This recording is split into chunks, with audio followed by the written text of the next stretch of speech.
đa ma ta hơi bố cưng mình nằm giờ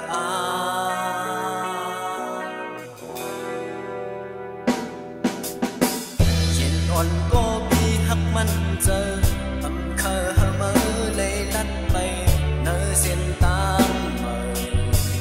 nắng bóng tin lấy tăng giờ âm vẫn gió hờ âu tăng hắc mình kiên trái sự tâm vẫn mơ ta hơ bố chung mình niềm ghê côn nằm song giờ thả đi đi suốt đổ chỗ bóng lấy giờ âm hơ khuyên giá cưng căng chân ấu sai chân hạ khả dần lấy giá gần cô đi ta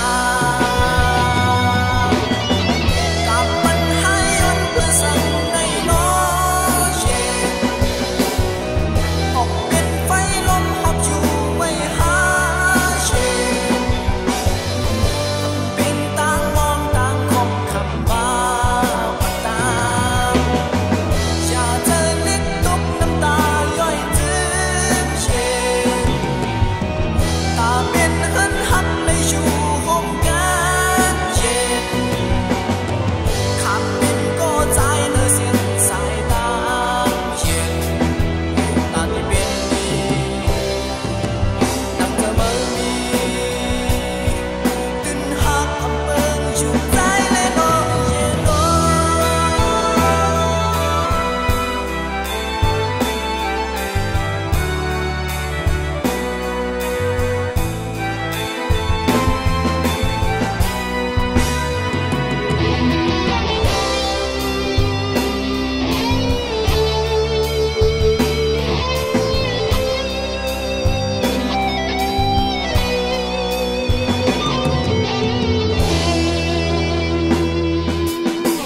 chuyện oan có bi hắc mình giờ